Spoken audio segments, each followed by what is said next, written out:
अब हम आगे बढ़ रहे हैं। डिमांड फंक्शन को मैं डिटेल में आप लोगों को ऑलरेडी एक्सप्लेन कर चुकी हूँ अब तक, और हम लोग डिमांड थ्योरी में जो है वो इसकी हिस्ट्री पढ़ चुके हैं, इंपॉर्टेंस पढ़ चुके हैं, डिमांड का जो वर्ड है उसको डिटेल में एक्सप्लेन कर चुके हैं, लॉ ऑफ डिमांड पढ़ चुके हैं, मैं डिमांड फंक्शन एक्सप्लेन कर चुकी हूँ ऑलरेडी।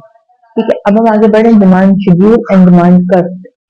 सही है, तो कर्व का मतलब ये होगा कि जो हम लोग ग्राफ के ऊपर प्लॉट करेंगे। ठीक है, और ये मैंने डिमांड का एक शेड्यूल आपके पास सामने है, जिसमें मैंने एनी गुड के बारे में एक इंफॉर्मेशन दी हुई है कि जो प्राइस ये थी तो लोग कितना यूनिट खरीदने के लिए राजी थे।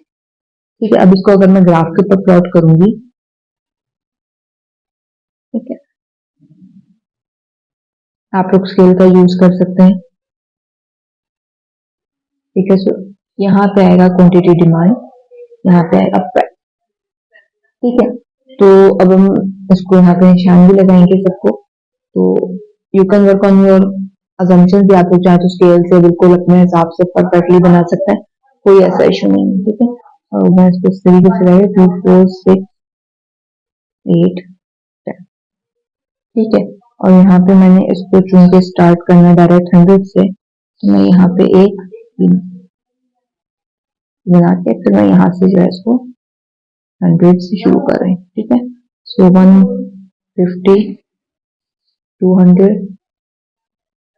250 एंड देयर कम्स 300। ठीक है, मैंने जो निशान लगाया बिल्कुल भी नाप के नहीं लगाया, तो बिल्कुल परफेक्टली नाप के निशान लगा लीजिएगा, बहुत अच्छे से बिल्कुल प्रॉपर वे में सही डिमांड कर्व बन जाएगा। अब हमने इन सारे पॉइंट्स को यहाँ पे प्लॉट करना है। ठीक है, अब वैसे तो मैं इसको डायरेक्टली प्लॉट कर लेती हूँ, बट आप लोगों के लिए मैं इनको जो है वो पॉइंट्स को नेम दे रही हूँ। ठीक है, बिकॉज जिनको इसका अंदाजा नहीं है कैसे बिल्डअप होगा, उनके लिए प्रॉपर तरीके का यही रहेगा। तो on the price of 10 100 units का कंजम्पशन हो रहा है, तो मैं यहाँ पे इसको यहाँ पे बनाऊंगी। ठीक है, ऑन द प्राइस ऑफ 8 150 का कंजम्पशन हो रहा है, ये थोड़ा सा यहाँ पे आ जाएगा, ये ए ये बी है। ठीक है, 200 की प्राइस के ऊपर, ये 6 की प्राइस के ऊपर 200 है। ठीक है, 4 की प्राइस के ऊपर ये बन रहा है 250, 2 की प्राइस के ऊपर। ठीक है, तो A B C D and E. अब आप उनको एक स्ट्रेट लाइन से from the use of your, मैंने बिल्कुल भी सही नहीं बनाया, मैं भी बता रही हूँ। ठीक है, तो इसको आप लोग देखो एक स्ट्रेट लाइन से जो है वो आप इसको ज्वाइन कर लें, तो आपका एक डिमांड कर्व बन जाएगा। ठीक है, now what is a demand curve? इसकी अगर मैं डेफिनेशन आपको समझाऊं, तो कर्व में ये डिमांड कर्व का मतलब ये है कि डिफरेंट बंडल्स हैं। ठीक है, different bundles of quantity demand and price of same good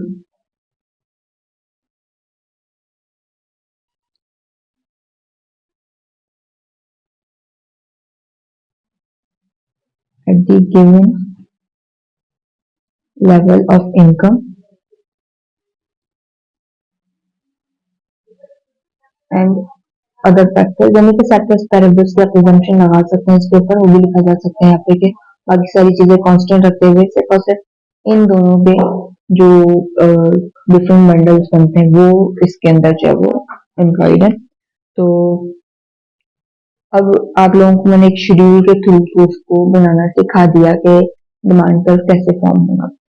अब एक डिमांड फंक्शन के फॉर्म से जो है यहाँ पे इसको बनाते हैं, ताकि आप लोगों के लिए ये भी एक आसानी हो। ठीक है, मैं इसको थोड़ा सा स्लाइड डाउन कर रही हूँ, और यहाँ पे मैं एक क्वेश्चन लिख लेती हूँ।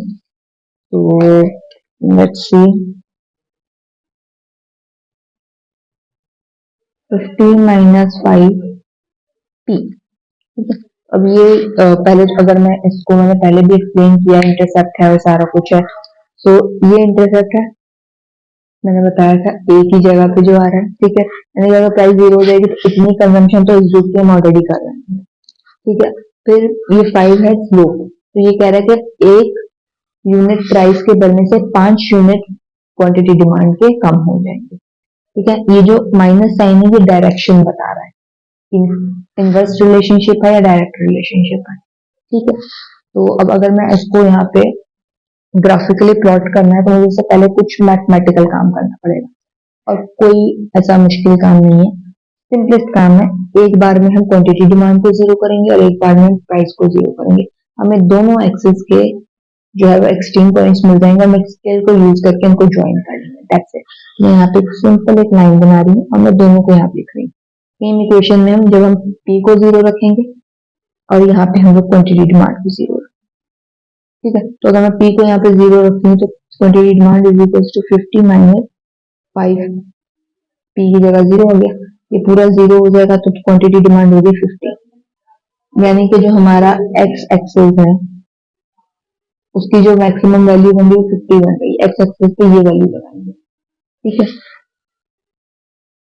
अगर मैं इसको लिखूं जो आपके ग्राफिकल नोटेशन होता है, ग्राफ पेपर यूज किया जाता है जिसमें एक्स और फिर वाई आता है, एक्स पे हो जाएगा 50 एंड वाई पे हो जाएगा 0।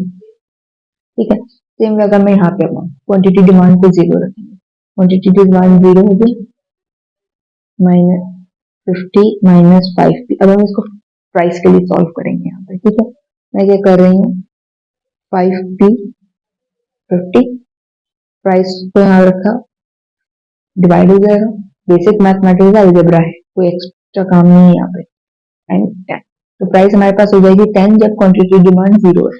अगर मैं इसको यहाँ पे लिखूं in form of this format तो ये ठीक, अब हमारे पास दो पॉइंट्स आ गए, एक एक्स एक्सिस का पॉइंट आ गया और ये हमारे पास आ गया वाई एक्सिस का पॉइंट। तो हमने कुछ नहीं करना, हमने इन दोनों के हिसाब से एक ग्राफ जो है वो बना लेना है, और यहाँ पे एक स्केल ले लूंगी ताकि बात है सामने से मिल ही गया मुझे।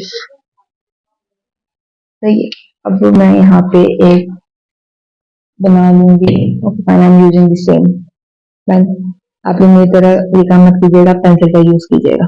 ठीक है, मुझे पेन इसलिए भी यूज करना पड़ रहा है कि आप लोगों को विजिबल हो सके जो मैं काम कर रही हूँ, पेंसिल से मुझे विजिबल नहीं होता। तो क्वांटिटी डिमांड एंड प्राइस, ये नोटेशन लिखनी बहुत जरूरी है। आप लोगों ने इवन क्विज़ेस में पेपर में जो भी हो ये बात याद रखिएगा कि आपने एक्सेस के ऊपर इन दोनों को मेंशन जरूर करना है। अब मैं यहाँ पे देख रही हूँ कि क्वांटिटी डिमांड यहाँ पे 50 और यहाँ 10 है। ठीक है, तो मैं अब क्या करूंगी कि मैं यहाँ से पहले 50 का मार्क लगा लेती हूँ, तो मैं यहाँ पे कर रही हूँ 5 का मार्क।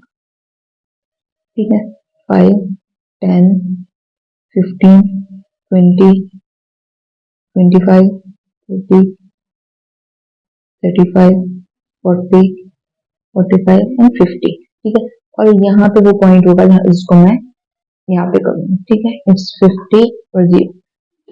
ठीक है, अब यहाँ पे आते हैं, यहाँ पे मैं 10 तक चाहिए, मैं इसको यहाँ से जो है वो 2 से लगा रही हूँ, 2 4 6 8 10।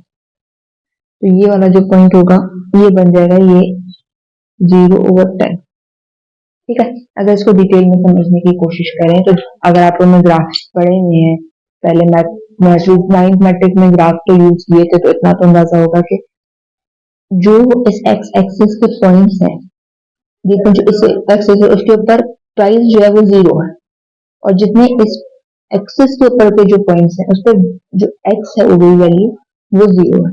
इस वजह से जब ये 0 थी यहाँ पे पॉइंट और ये यहाँ पे ठीक है, उम्मीद करते हैं ये बात क्लियर होगी। अब आप लोगों ने करना क्या है, हमारे पास दो पॉइंट्स आ चुके हैं और हमें सिर्फ और सिर्फ एक स्केल की मदद से उसको एक स्ट्रेट लाइन से कनेक्ट करना है। That's it। यानी मेरी नजर में इससे ज्यादा बेस्ट पार्ट और कोई नहीं होता, सबसे इजीएस्ट वे है, स्पेशली अगर आपकी मैथ्स अच्छी हो तो डेफिनेटली आपके लिए बेस्ट पार्ट होता है। सही है, दिस इज डिमांड कर्व। क्या, तो अब आपके पास डिमांड कर्व आ चुका है। ठीक है, योर इंटरसेप्ट इज 50, यानी कि अगर आपकी प्राइस 0 है तो 50 यूनिट्स तो आप ऐसे भी कंज्यूम करोगे। ठीक है, अब आती है बात स्लोप की, तो आप स्लोप को कैसे मालूम करोगे। फॉर एग्जाम्पल आपके पास अगर ये अवेलेबल ना हो, क्वेश्चन आपको ना दिया गया, तो अब आप स्लोप कैसे मालूम करोगे? ठीक है, तो यहाँ पे क्या होगा, हो सकता है आपको वो दो पॉइंट्स बना दें। किस तरीके के पॉइंट्स वो बना सकते हैं? ठीक है, फॉर एग्जाम्पल यहाँ पे उन्होंने आपको दो पॉइंट्स बना दिए और ये जो है वो ट्राइंगल है। This is the change in, 2 units का चेंज है, that is change in price. ठीक है, ये बहुत कॉम्प्लिकेटेड ना हो गया, मेरी कोशिश ये है, मगर लेट्स सी, ये है हो गया चेंज इन प्राइस।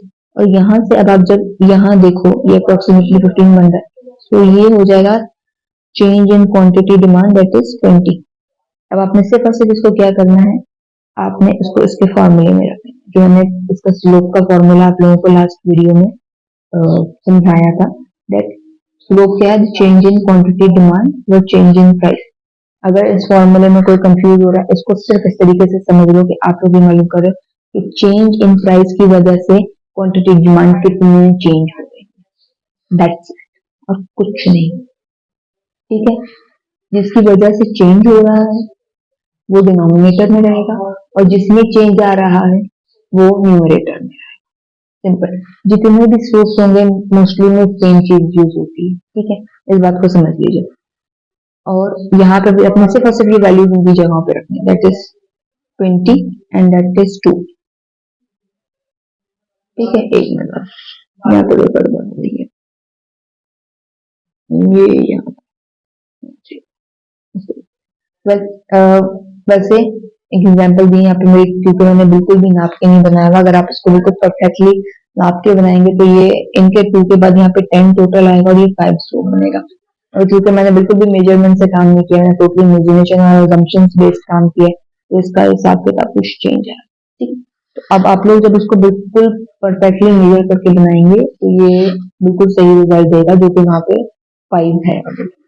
तो स्लोप को अब आप इंटरप्रिटेट कैसे करेंगे, बात तो ये आएगी ना। कांस्टेंट को तो आपने इंटरप्रिटेट कर लिया कि ये जो minimum amount of quantity demand है जो आप लोग करोगे ही करोगे। ठीक है, ये वो अमाउंट है कि अगर आपकी प्राइस 0 है, अब ये कंजम्पशन तो आप इस ग्रुप की कर ही रहे। स्लोप को कैसे इंटरप्रिटेट करेंगे? स्लोप अगर आपके पास ये 10 गिवन है तो इस 10 को कैसे आप जो है वो एक्सप्लेन करेंगे? ठीक है, तो यहाँ पे अगर मैं इसको लिखूं, अगर मैं इस 10 को ही एज्यूम कर लेती हूँ फॉर एग्जाम्पल। ठीक है, एक चीज का और क्या रखना है कि ये नेगेटिव साइन आप खुद लगाएंगे, क्योंकि अगर ये डिमांड है तो डिमांड में जो रिलेशनशिप होता है वो हमेशा नेगेटिव रिलेशनशिप है दोनों में, तो नेगेटिव का साइन जरूर आएगा। और नेगेटिव का साइन बेसिकली इनवर्स रिलेशनशिप को इंडिकेट कर रहा होगा, ना कि एक माइनस साइन का एक जो वैल्यू होती है इंटीजर्स फॉर्म में, वो जो याद रखिएगा। तो इसको अगर मैं इंटीग्रेट करूं तो ये कहेगा when price rose by 1 unit, देखिए चेंज इन प्राइस को अगर मैं यहाँ 1 जूम करूं, यहाँ पे 1 होगा। ठीक है, 1 unit, then quantity demand will fall by 10 units, factors paribus, यानी कि इसके अलावा जो बाकी सारे फैक्टर्स है वो अपनी जगह कांस्टेंट है। ठीक है, तो उम्मीद करते हैं आप लोगों को ये मजा आएगा। अब इसमें मैथमेटिकल काम भी इन्वॉल्व करेंगे और ये मजीद इंटरेस्टिंग बनता चला जाएगा।